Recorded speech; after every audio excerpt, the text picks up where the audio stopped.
I'm seeing this video of kids skiing versus adults skiing for the first time. It's downhill, it's fast, and the kids are just and if they fall, the adults are terrified, right? If it's their first or second time, they're terrified to go down the mountain. And when they fall, it is legs and arms flailing everywhere, and and they are, just dumbfounded, and then they don't want to do it again. And this happens for entrepreneurs all the time. When you're in the habit of taking chances, you don't think of a wrong turn as a failure. You just think of it as the wrong turn, and you look and go, I don't think I'm going to do that again. But if you've never taken chances, or if it's your first time on the mountain and you've never really failed before, then when you fall, it hurts so much more, and it's so much harder to get back up. Going off track is taking a chance on yourself. Following your pulse of curiosity. It's making your own decisions. The most wonderful adventure. Hey friends, welcome back to Right Off Track, your favorite podcast for discovering the transformative mindset of purposeful entrepreneurs. I'm your host, Anya Smith. Today we have an incredible guest who is all about creating meaningful experiences and helping others thrive. Her life has been a whirlwind, moving 30 times before the age of 18 and experiencing everything from campgrounds to homeless shelters. But she harnessed her optimism and grit to find personal success, also capturing all of this in her book, Anywhere USA. In 2018, our guest founded Vine Collective, a platform that cultivates meaningful experiences through coaching, advisory retreats, and public speaking. She's also the host of MVP Business Podcast, where she trains, educates, and amplifies leaders and businesses who live through their mission, vision, and passion. Get ready for an inspiring story of perseverance and tangible tips for finding beauty in the dark corners from the remarkable Steph Silver. Steph, I'm so excited to have you here. Thank you so much. I'm so happy to be here. It's such a pleasure. When we first talked, I was so amazed by your incredible journey and everything you've accomplished. And I would love to dive in wherever you want to start about, the transformation that you captured in your book, if that's okay. Feel free to take anywhere, but Anywhere USA, it just seems natural to talk about how did your journey start, and how did that inspire you to write this book? So the book actually captures my life. It's a memoir from age 2 to 42, basically. I had just this wild ride of a childhood, and when I went to college, I put myself through college, and it was the first time. I always knew that my life wasn't normal per se, but it was in college that I started to look around, and I would tell a story, and to me, it was, one of the funny stories, and my friends or boyfriend would look at me and say, "Steph, that's not funny. That's actually pretty sad." That's the funny one. You don't know. You don't understand. But my family had a way of looking at all of these experiences and remembering them with such a happy, go lucky, memory that we would we'd get together and we would drink and have holidays and say, like, remember that time that we were living in the cabin and it washed away in the flood, and then we lived at the parking lot of the post office for a few days. We would just laugh about it, because those types of experiences were so common for us. So I knew at some point that I was going to write the book down. Actually, I thought this is going to be a Lifetime television movie at some point, because it's just too wild. It sounds like it. And maybe it still will. Maybe that's the next step. But it wasn't until I started writing it a little bit a few years ago. And I think it was the same process that a lot of people who think they have a story but don't have the training, they start off writing it and they try to write it perfectly well from the first go. And they're thinking about, okay, so the best stories have all this color, and you're filling in the feel and the smells and all those kinds of things, and it's also grammatically correct, and it's got everything perfect. So I'm going to start with writing the perfect story. And I got a couple of chapters in, I shared it with someone, and they said, "Oh, well, okay." I know. And it just stopped me in my tracks. So I stopped for about 5 years. And then I had a really big life change. and just knew that it was time to start again. And that time, it took me about 6 or 7 months to write the book from beginning to end, and then have it edited. And Steph, if you don't mind me pivoting back to it a little bit, you mentioned just how you had this sense of this is normal, right? This was your normal, right? The experiences that some others did not find normal. Can you share with me what did you learn about yourself through that process? We talk a lot about society, like, oh, you have to have the perfect childhood and get your child through all these extracurricular activities, get them motivated, and that will make them successful. And yet, from the story you're sharing, you had a very different upbringing, and that shaped a different perspective. So what did you learn about yourself through your unique experience? Well, I definitely wouldn't recommend the first half of this book as a how to raise children. But I did learn a lot. And I think I've learned a lot, going through and living my life, but also in writing the book. I've learned a lot of lessons over again and been I've reiterated the strength and resilience that I have. One of the things that I learned as a skill that's helped me as an adult is not only resilience, but the ability to be malleable. I can walk into any room and figure out how to fit in and who to have a conversation with and who's safe, who's not, very quickly.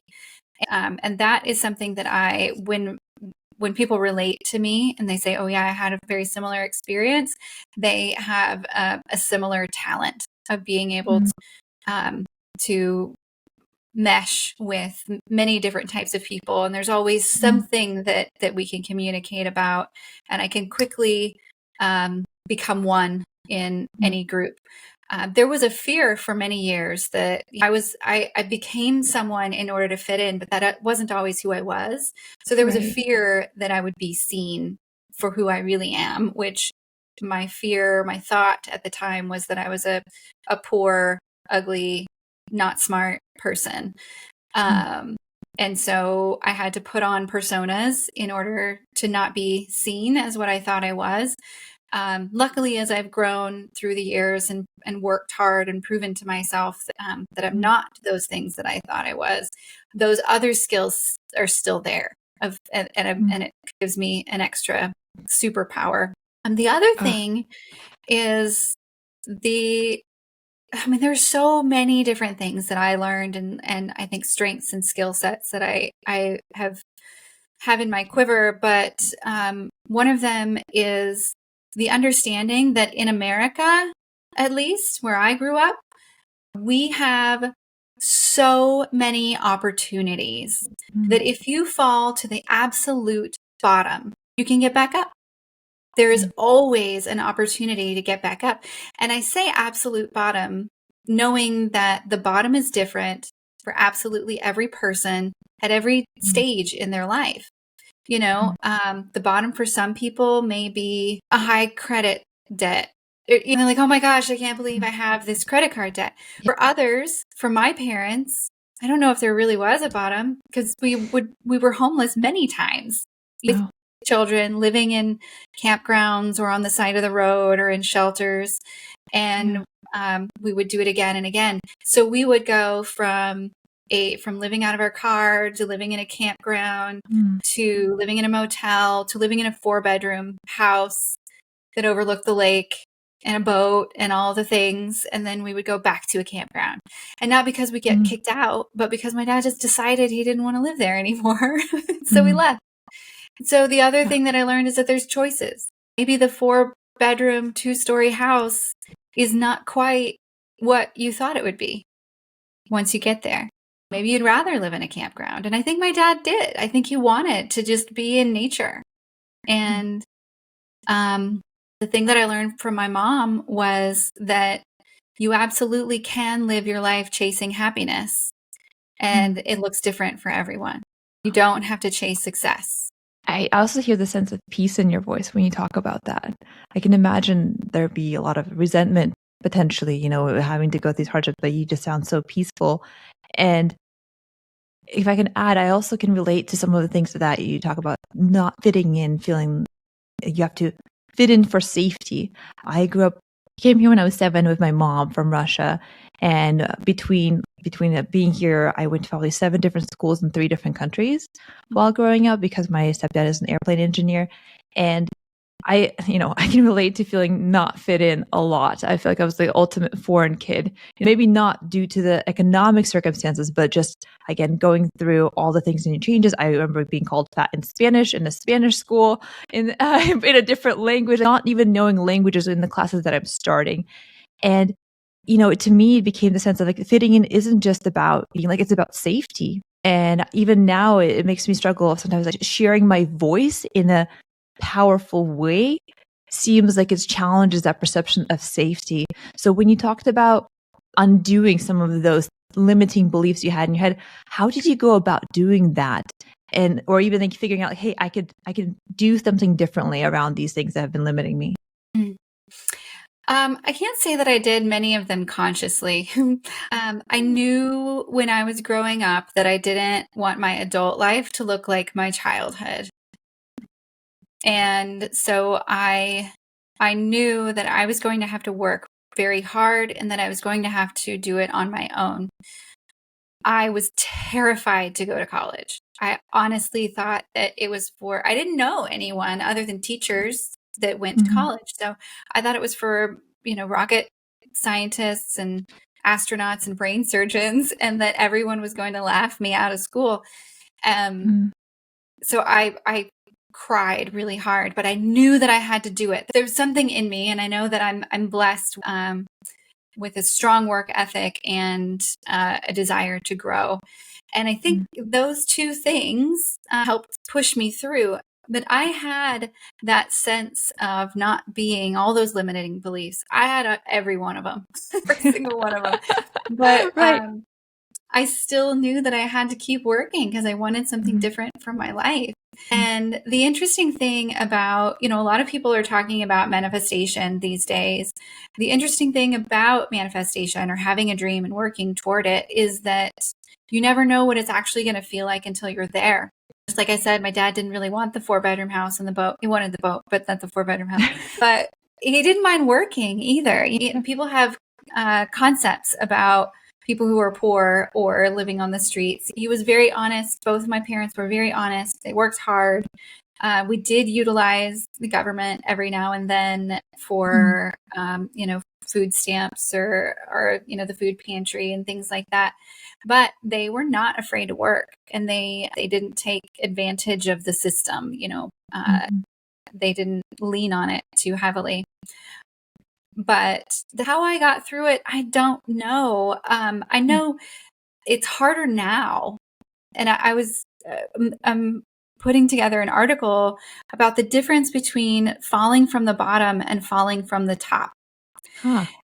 Yeah, the analogy that I see is, and this is very much a wealthy analogy, but I'm seeing this picture or video of kids skiing versus adults skiing for the first time. It's downhill, it's fast, and the kids are just, and if they fall, they don't have to fall from very far, so it doesn't hurt. The adults are terrified, right? If it's their first or second time, they're terrified to go down the mountain. And when they fall, it is legs and arms flailing everywhere, and and they are, just dumbfounded when they wake up, or when hopefully they didn't pass out, when they open their eyes, and then they don't want to do it again.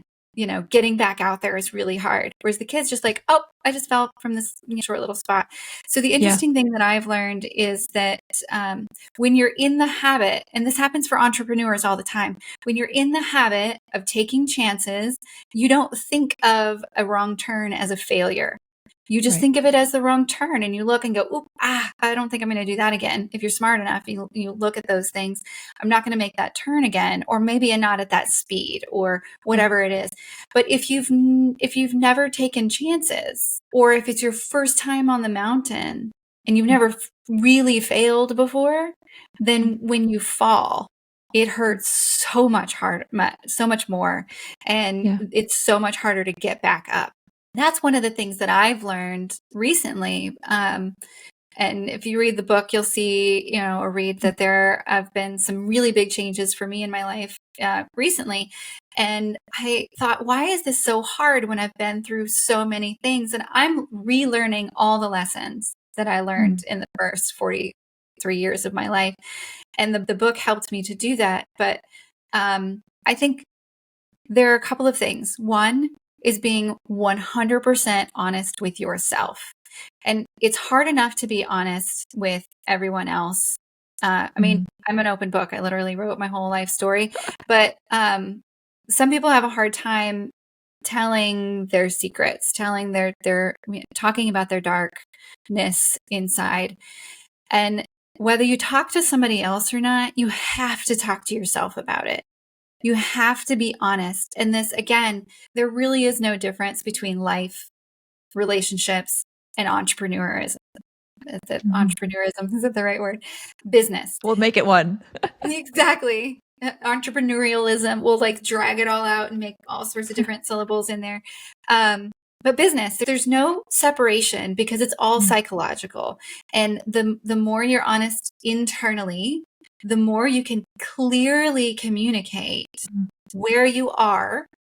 And the more you clearly communicate where you are with yourself, the better you can do that with your partner, your friends, your employees, your team.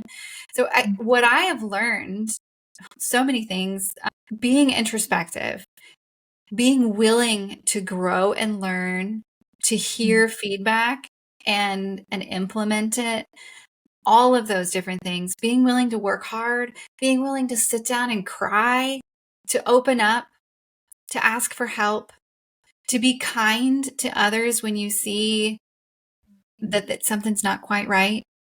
You were saying about how you didn't, everybody feels like they don't fit in at some point. And if you're able to be the person who even fits in slightly, and you look over and say, hey, how's it going today?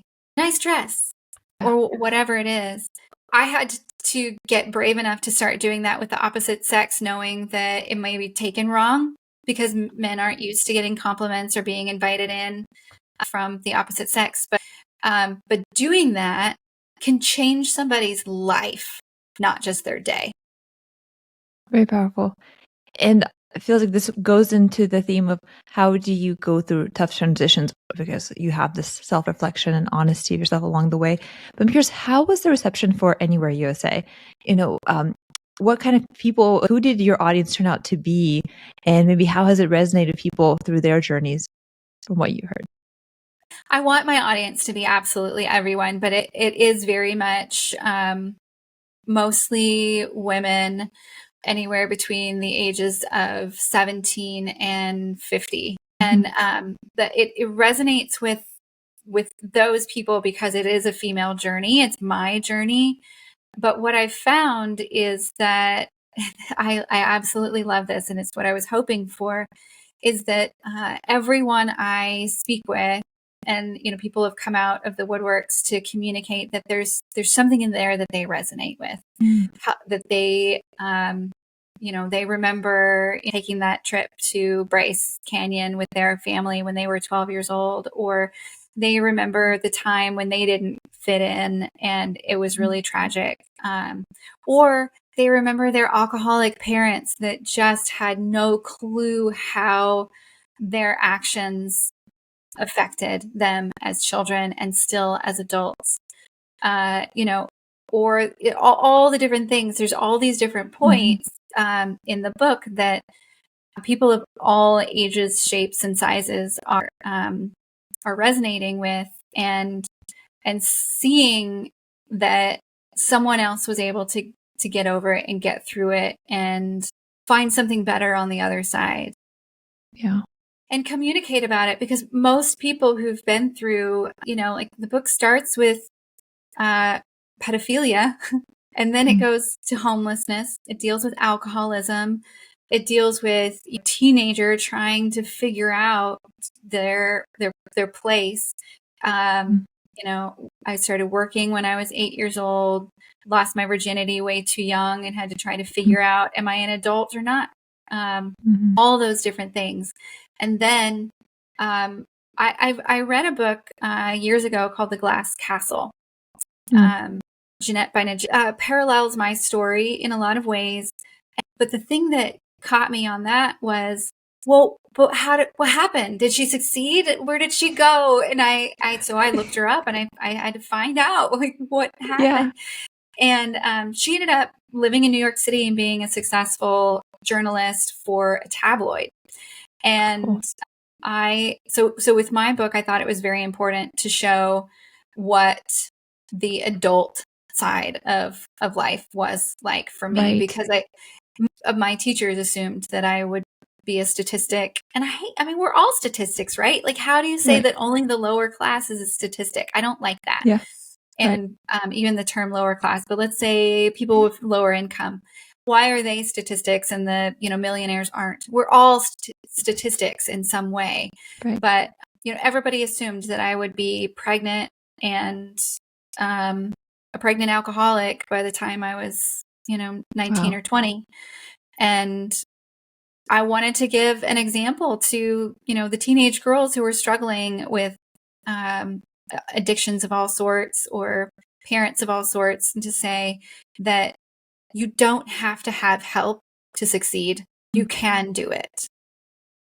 But also, I wanted to recognize that in order to help someone, you don't necessarily have to take them into your home forever. You may just say, hey, you got this, or give them a job when it looks like they're not quite qualified. Part of me also resonates with the sense of hope, that we need to give people a sense of that somebody can relate to their story and has been in those situations and has done something with it. And so I really appreciate you sharing that in your book, in this podcast, and with me, because it's very important. Like, that's part of the reason why I created the podcast for the entrepreneurial side, whereas the sense of, we often think that entrepreneurs have to be a certain way and that they're different than us, that it's an unrelatable field, but it's all people trying to do good in the world, trying to make something happen. And the more we see the humanity of it and have a sense of hope that that's possible for us, the more we open up our possibilities. With that in mind, so here you are, you mentioned you were going to college, and that seemed like an astronaut launching to Mars, like out of space kind of experience.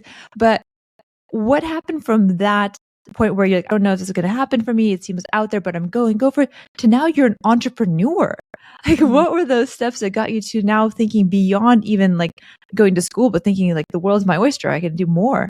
Well, I've gone through stages of, there is no limit to me to have all the limits. I go back and forth, and I worked, when I started college, I declared marketing as my major, but I had scholarships in theater. So I ended up getting a degree in theater, and I didn't take one marketing class.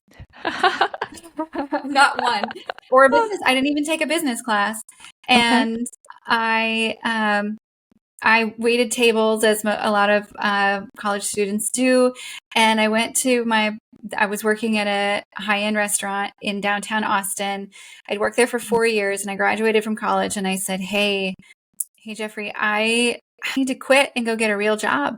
Well, we have hired a consultant. You remember Christy. She has recommended that we promote you to director of sales and marketing. Is that something that you would be interested in? And I said, wow, that sounds like a real job. So for many years, I thought I just got lucky. But then I realized that there's no way I would have been recommended to that job had I not shown that I was, that I had something. I worked hard. I showed up. I was willing to do whatever was necessary for the customer to be happy. And it wasn't whatever was necessary to fulfill my job duties. It was whatever was necessary to make the customer happy. And if I had to, jump on the line and make a quick thing, or if I had to argue with the chef because the customer asked for some sort of, special take on on the dish that you didn't want to do, I was like, no, this is what my customer wants, and this is what we're going to do. And if I had to jump into any different role, I would do it. If I needed to clean the toilets, I would do it. One of the first things, speaking of cleaning the toilets, one of the first things that I did as director of sales and marketing was scrub the bathroom at Shoreline Grill, because it didn't match our perception of value. When the cleaning people came in, they quickly mopped and left. There were, it wasn't clean in the corners. And I said, we charge way too much food for someone to come into the bathroom and we don't have clean corners. Wow. So I got on my hands and knees and I scrubbed the floor, because my idea of brand is experience. Right. Every single touch point that your customer has with your everything is your brand. From the moment they park their car, whatever it is, they're driving over, they're looking for your sign, they can't find it. They're already frustrated. That's part of your brand experience. So that immediately, and I think theater helped me with that, or maybe it was just part of my persona, because I remember the first time I attended a real experiential play where it was set in the Arctic and they put the air conditioner down to way too cold. And I am I'm a tiny person, so I get cold easily. And I thought, this is brilliant. Of course you would do that. That's part of the experience. Right. And so, so I love all of that. And that's where my passion for brand experience started. My first day of marketing. It reminds me, there's a list online about the most beautiful bathrooms. There are actually people who not only have these experiences, they actually get recognized in a very unique way that adds to the brand. So that's so funny. So now you got this role, and I can imagine that some people would not even start in that role. They would see this opportunity, no, I don't have that background. I don't have that degree. And no, I'm a theater major. How can I even start? What gave you the confidence to even say yes to that? And then how was it to then execute in this new role, in this new capacity for you? That's interesting. I think my background of having, jumped into or been forced into challenges and new experiences helped me to say, oh, yes, this is an amazing opportunity. But then all my understanding of the reward of hard work is what actually helped me to exceed and excel. So the first thing I did was go to the bookstore. Half Price Books here in Austin is where I started, and bought every marketing book that I could find. I joined the Chamber of Commerce and went to seminars, and I did as many free things as I could. I started networking, and the other thing that I did, and I love this, I forget about it sometimes, but I'm afraid of sales. I'm not a natural salesperson. I don't like the concept of selling. I like relationship selling. I like consultation selling, but it's not always an option. So in order to motivate myself, I drove around and looked at houses, because I wanted to buy a house in the next couple of years, because I love to garden. And I don't like to garden in a place where I know that I'm not going to be able to see my flowers bloom or my vegetables grow or whatever it might be. So I drove around and looked at houses before I went and did for sales. I went into the office buildings and went to the top floor and then worked my way down delivering packets that marketed our private event space for the restaurant. Gotcha. So, and it was easier. It was scary, but it was easier for me to go and have those face-to-face conversations than to pick up the phone. So that's what I did. But I drove around the neighborhoods to get my will up to do that first. I'm curious. One thing I think about a lot is resilience, and how do we cultivate it, and what difference does it have? So, for example, I think, not to say my childhood was probably not as extreme as we described yours, but I definitely had some challenges, again, being here as a foreign kid, traveling different countries. I started working when I was 13, so not extreme, but I do think they motivated me to be resilient. I also had the sense I don't want to be like my mom in the most loving way, but I had the sense I want to be just reliant on myself, not dependent on anybody. And so that made me who I am, and part of that was a resilience. And I think about my kids who have a lot of things that come easier now. They have a lot of blessings that I'm grateful for, but also do have a slight hesitation, worry that they're not going to be as resilient because they had it easier. And I want to challenge them, but like, what are your thoughts on this resilience? Not that I would wish on anybody to have a difficult life, right? And then difficult childhood. But I do think there's something that when you do have to face situations that force you to be resilient, it does give you an upper edge later on in life. I agree with you 100%, but it is a challenge in the actual execution of it as a parent, because almost every parent wants to give their child a better experience than what they had, whether it's financially or experientially. And so I very specifically created a life for my kids that was the opposite of what I grew up with. Right. They lived in the same home for 8 years. That was like, might as well have been white picket fence. Yeah. Absolutely beautiful. And then my family went through a lot of change, and my husband and ex-husband and I ended up getting divorced. And in that process, I went through the concept of, oh my gosh, I created this perfect life for my children. How am I going to be the one to destroy it? I literally said to one of my friends, I'm going to break my kids. But he grew up with me, and he said, Stephanie, you're not going to break your kids. Are you broken? I said, well, a little bit.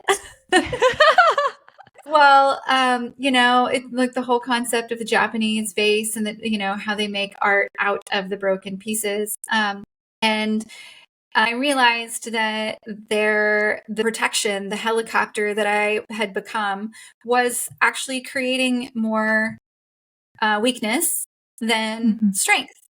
And so that's something I think about all the time, especially now that my kids are almost into, becoming teenagers, and they haven't really had that much to overcome.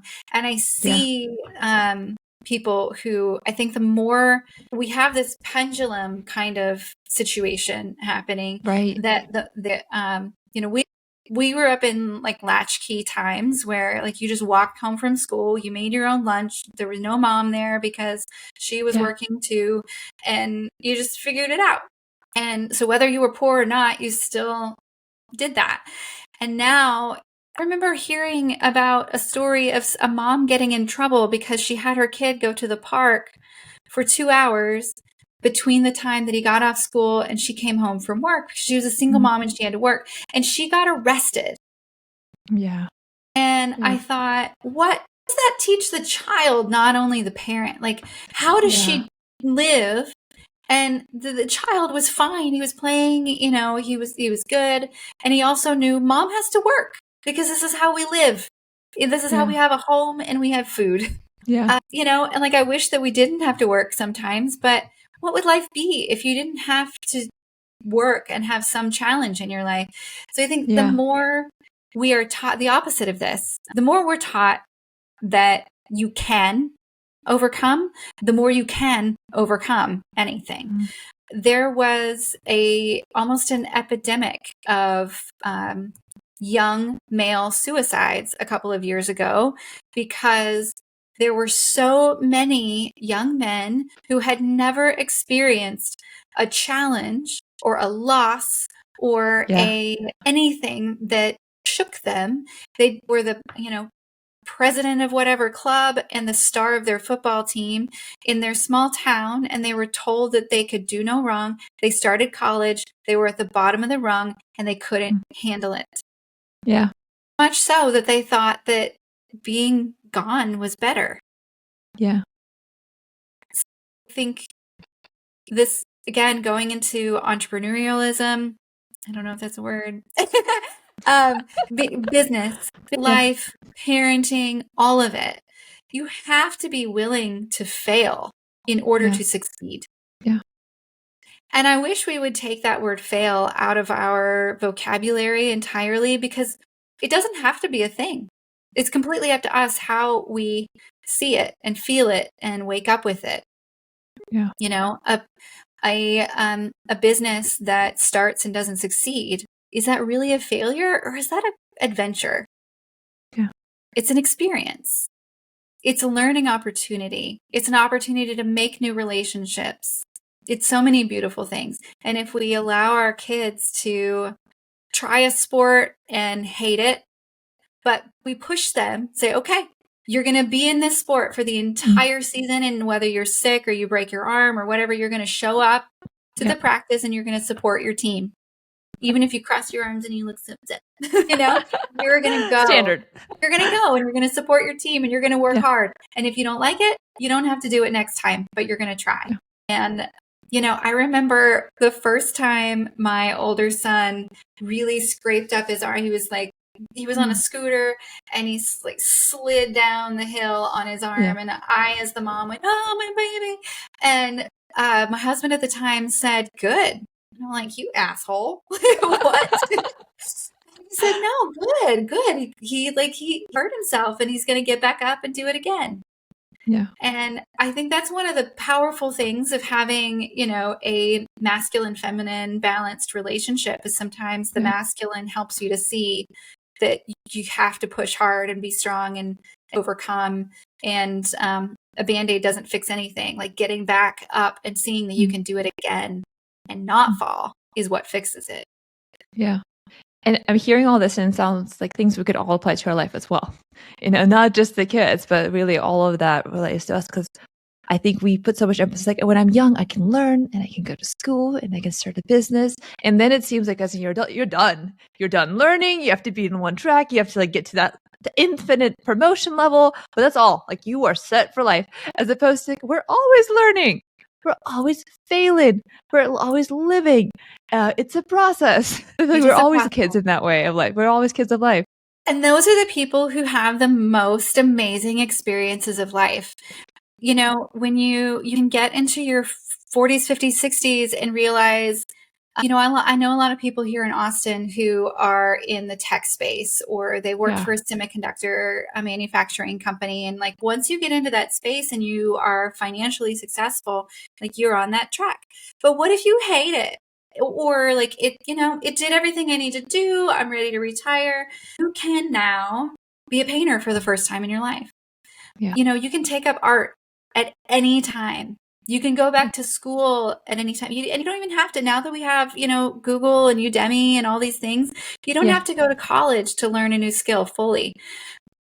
Yeah, I think, I mean, I'm doing that. You know, I don't have any training in writing. Yeah. I never thought I'd be an author. Like I said, I thought that somebody was just going to hear my story and make it into a movie. Really didn't think that I would write it. They still can. Reach out to Steph. Exactly, please. Read it. It's quite entertaining. It's a coming of age story. As soon as I finished this book, I wrote the end and another beginning. And I knew the next book I was going to write. Oh, amazing. Do you want to share a little bit or is that a secret? Sure. Called or about overcoming curses. Okay. We think of curses as you know, Snow White, you know, some old lady who's like, oh, I curse you and your family to never have love for the rest of your life. And in reality, everyone has curses and they come to us through generational trauma or from an alcoholic father or an experience of moving from one country to another. And it's, you know, we call them all sorts of things like limiting beliefs and all these things, but we can overcome them. Mm-hmm. They can also pop back up, you know, once we think that they've been pushed down far enough. Yeah. But if we don't overcome them, then they do become generational curses. You know, those statistics we talked about earlier are not because of intelligence most of the time. Mm-hmm. They're because we pass down our fears, our willingness to work, our expectations to work. We pass all those things down and we either pass them down linearly or we create the pendulum effect where, you know, there's one child in this destitute family who says, not me, not anymore, and I'm going to overcome the odds. But it's the pendulum is the reason that they did that. They can, the next generation can go back just as easily if you don't overcome it. Interesting. So I'm excited. It's going to be an amazing story and look forward to discussing on our next podcast when that comes up. And one thing I also want to create space for is like, we didn't even scratch the surface. There's so much to unpack of your story, but I would love to create space to hear about the Vine Collective. And also if you have a moment, if you want to share about the MVP Business podcast, because you're a podcast host as well. So share these amazing resources and communities and entrepreneurial adventures that you undertake in. Absolutely. So in 2018, I left the agency I'd been working for 14 years and started Vine Collective. Wow. It is a branding company. So we help people create their brand identity through content writing, story development, and design, package design. Mm-hmm. And then with that is business advisory, concept and passion, and pull it forward into business, helping you to keep your mindset in proper alignment moving forward, and helping you to overcome all of those things in life and in business that might pull you back, and overcome those curses and limiting beliefs. With that, I'm also, and with the book, opening up to life coaching life coaching goes along with business coaching because they are all intertwined. If you are not productive and happy in your life, then that is going to affect your business and vice versa. Yeah. So I look at all of those things and help you to see what you don't see your strengths, and move forward. And the life coaching that I excel most in and I'm attracted to is typically with women, but also with men, helping them through times of transition and change. So whether it be starting a career, going into a new career, like we talked about, making that a shift, first time mother that's also a career mother, dealing with death or divorce. Both of my parents have passed away. And I actually, a lot of emotions around it, but I still found it to be a beautiful experience and felt blessed to be, that my mom allowed us to be in the room when she passed away. And so helping other people to go through all of those transitions in a way that is as healthy and conscious as possible. And I will be completely honest that I tried really hard personally to be conscious in my divorce. And I wish that I would have had a me to help go through it, because I made choices that, and said things, we all do. The point is to be honest with yourself fully, to know the feelings that you want to feel when you get through it, and then be willing to be honest with someone else, because there's, life is messy. Absolutely. Fortunately, it is not the beautiful picture that we thought it was going to be when we fought hard to become adults. I want to be a grown-up. Wait a second. I want to be a kid again. I want nap times, darn it. Yes, I want it built in. We need siestas. Absolutely. I'm curious, so with your experience, is there anything that you could share, like a common tools or strategies to handle these difficult situations? I know it's very broad, but are there core things that come up through these challenging transitions that maybe somebody listening be like, oh, I'm going through a challenging transition. What can I maybe start to do or think about as I'm going through it to come out healthier and stronger?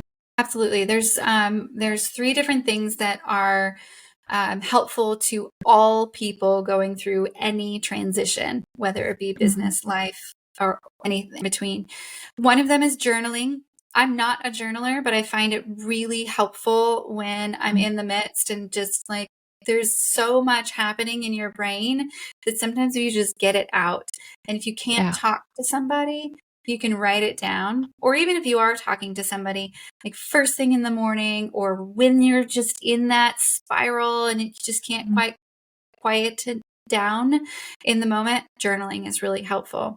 The other thing is breathing techniques. There's sometimes it's just done. Just allowing yourself to take that deep breath. When we're in a panic mode, we take shallow breaths. I just choked myself. We take shallow breaths and we end up short-circuiting our ability to think clearly. So sometimes just taking one deep breath and slowing down. I mean, learn this when we were in junior high and how to communicate if somebody makes you mad. But it's so helpful in every way. And if you can turn that into a bigger breath work type of situation where you breathe in for 4 counts and out for 4 counts, or there are so many different techniques of breath work that can get you through the panic, the moment of, fight or flight. Beyond that, a meditation schedule, even if you don't feel like you can do it all the time or you can't sit still, you can do a walking meditation. You can work it into your exercise, or just 5 minutes a day. It doesn't have to be, this morning I meditated for 30 minutes and that's awesome. But it doesn't have to be that. And you don't have to sit still and do it perfectly. But meditation has changed my life completely. So I highly recommend meditation. The other thing that has been really helpful for me and my clients is whatever it is you want to feel or you want to know, turn it into an intention or incantation that you do right before you're going to sleep and the first thing when you wake up.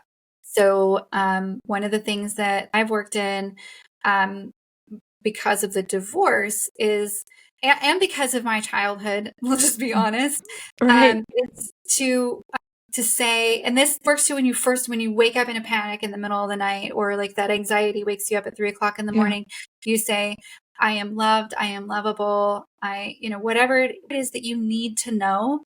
Yeah. Tell it to yourself as soon as you wake up. Don't let that other stuff come in. You just like, I'm sad because nope. I'm anxious because nope. Yeah. I am loved. I am lovable, whatever it is. And sometimes for me, it's not I'm loved and I'm lovable, or, those things. It is, I am a productive badass. Like, I am a productive badass. I am a productive badass. Like, whatever it is that I need in that moment. Don't let you go down this spiraling path of negativity, especially because when you are sleeping, your logical brain has shut down. You're in the imaginative space, and that's the space that messes you up. When you're in those, those times of transition, that's the space that says, I can't do this.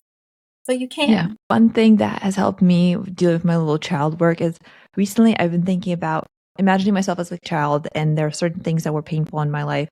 And I envision I know for some people that would sound delusional, but envision the best case scenario, like reliving that moment in as much detail, but in the best way possible. But another thing I do is also just imagine myself as an adult right now, like being present with that child, and like feel like I'm going to keep you safe, and I'm here for you, and I see you as this beautiful human being of all the potential in the world, and creating that space. I know that's not for everybody, but that's something that's really helped me with my challenges and troubles in my life is, and again, going through that scenario, releasing some of the energy, giving it back to where it needs to be outside of myself, and then also cultivating that relationship of like, I am secure, like holding that child securely, seeing the value in them, kind of giving that energy back and forth between those states. For anybody that might find that helpful. And what I want to also, that's just my little journey, but what I also want to ask for sake of time is, you've done so much now. You're an author. You've worked in so many different spaces. You're an entrepreneur. You've done life coaching. You help with brands. And with all of that experience, like, what advice would you give to somebody who is on their entrepreneurial journey? Like, what have been your biggest learnings as an entrepreneur going through all of this? I mean, I've learned so much, but I would say that I do so many things that require me to step into fear. And personally, I don't think I would be happy if I didn't. I'm not a stagnant person. The more I ask, the more open and honest I am, the more I succeed. I think I literally asked for help for the first time just this week. I'm a do it myself kind of person, but it felt so good to just, they haven't even said yes. I'm just like, I put it out there. I think as a person with ambition, look at the thing that you want to do and lay out the steps, just the first 5 steps to get there, and start doing those 5 things. You don't have to have the entire business plan, the whole thing mapped out, because it's probably not going to work that way anyway. Right. I mean, if you're trying to get funding or something like that, you have to draw everything out, but then that map is off. It's like, doesn't even work anymore as soon as you get the funding. Like, somebody pops up and says, what about this? And then, oh, we got to throw away that map. So I think just anytime you want to do anything, it's like, I want to take the trip to the town next to my town. You still like, okay, what do I have to do? I have to get my purse and make sure I have my keys and my phone and get in the car. Well, that seems easy because I've done those things before, even though I've never been to that town. So that's my advice is don't let fear or this idea of I've never been to the moon, how am I going to get there? Like, okay, well, do you know how to get on Google and look for, like, is there anybody in my neighborhood or in my town that has, been to any? So just one little step. What are the first 5 steps that it takes? Take those 5 steps. And I also want to highlight, you have a great resource, your podcast as well. What do you talk about there? What should people explore? Like, if they hear this, like, what will they find going to your podcast? AP Business Podcast. We showcase leaders who live through their mission, vision, and passion. And it is the stories of business leaders who literally live through their mission, vision, and passion. They treat their customers well, and they're small businesses, large businesses, products, coaches. It's across the board, but it's not this is, how you get your ROI and make $5 billion in a week. It is how, it's the true life stories of people who are doing it, who are living their dreams and their passions through business. That sounds amazing. I think we need more and more resources that are on real stories, so people can find something relatable in there, can find that people who are doing things that are amazing are real humans who struggle and they learn and they keep trying just like any of us. And also, I think it's great to have more time with you, so you get to share more of your insights through your journey as well through that platform. And is there anything else that we did not mention? I know we've covered so many areas because you've had some in-depth experience, and I feel like we've only scratched the surface. So before we go into our rapid fire questions, let me know if you missed anything and where can people find you and what resources are out there for you. So I'm at Vine Brands on Instagram. Vine-collective.com is my website. And then my personal Facebook is actually, I'm on LinkedIn, but my personal Facebook, Stephanie Mallory Silver, is where you get the more of the nitty gritty, a combination of business and personal.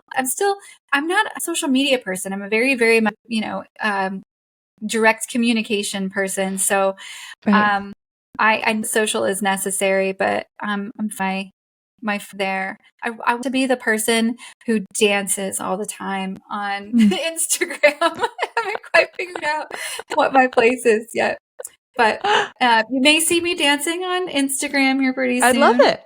Can't wait. Can't wait. I look forward to it. Well, Steph, this is amazing. Here at Right Off Track, we wrap up with 3 rapid fire questions. So whenever you're ready, we'll go. I'm ready. Okay, first one. What advice would you give your 20-year-old self? Don't be afraid. You are so strong, so resilient. People love you. You should love yourself. Beautiful. Who inspires you, or who do you look up to? Everyone. I love people. Everyone has something to offer. Right now, I'm in love with 2 different people who don't know. I'm secretly admiring Mario Lanzarote. I think he probably knows. He is a business coach who lives in South Africa. He's Italian from Germany, but he's brilliant. And he has a podcast called the Zenpreneur podcast. And he is amazing. And then Hannah Alonso Bartlett is a coach, but she has from Spain, and she calls it the integrative is how I would say it, but Integrative Healing Institute. And she has training in shamanism and energetic work and all the healing modalities. And she has a brilliant way of simplifying the concepts of doing your mental and energetic work to overcome your business challenges and live your best life. So those are the two people I admire most right now. And I want to mention, you mentioned earlier, like sitting with your and giving your child the peace and a resolution they needed. I actually also picture giving myself that same peace with either a mirror version of myself or a grown-up that I trust. And I say that because Hannah doesn't know this, but she has sat with me and told me everything's okay, that I'm going to get there. You know what I mean? So I think like visualizing that someone that you really admire has their hand on your shoulder and is saying, it's like, I'm going to cry just saying that, saying you're going to be okay, because we are all children when it comes down to it. Like, we think we've grown up and grown out of those weaknesses and fears, but we haven't. Yeah. We still have them. Absolutely. Absolutely. Especially as entrepreneurs, when you're putting so much on the line of yourself.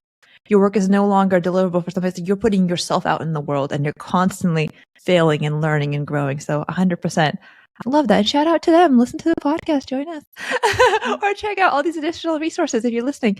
Okay. Last but not least, in the positive context, going off track is? Going off track as a concept, or whatever it means to you. Our title of the podcast is Right Off Track. So what does going off track mean to you in the positive context? So I think of going off track as like finding your own way. We are all meant to take our own journeys, and going off track means, to me, it's like getting out of the public school system. You're not allowing yourself to stay on that was defined for you. You go on your own path. You create your own path, and it's beautiful. It is beautiful. And just hearing your journey going off track has been beautiful. So I appreciate you sharing stuff like your story. I can't get over just the peace that you have inside you.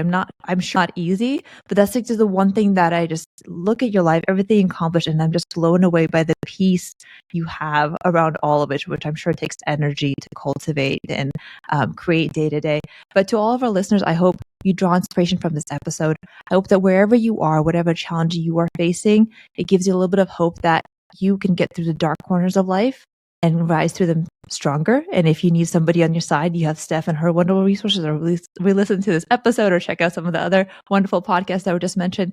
And as we wrap up, I just want to give a quick shout out to something that is close and dear to my heart, and that is the nonprofit Ready to Empower. They are empowering women worldwide, and they've been doing so for the last 10 years. This year, they are raising $50,000 by December 8th, 100% of which goes to operation costs. So if you feel a little inspiration just to make an impact in the world, any amount, $1, $5, whatever it is that feels good to your heart would be so appreciated. Check out the link below. And Steph, again, thank you so much for your time. Is there anything you want to share with our guests before we let you go? I want to mention that Anywhere USA is available on Amazon and Barnes and Noble, and you can ask your local bookstore for it. But also, I just want to say that the impact a smile or a kind word has on anyone much larger than you may realize. You are capable of doing the thing that you're thinking about doing. I love that. Check out all these resources. I'll put in the link below for Anywhere USA. And I want to remind everybody listening that we should take over the world together. So thank you so much for coming right off track with me. Until next time, take care. Thank you so much, Steph. Thank you.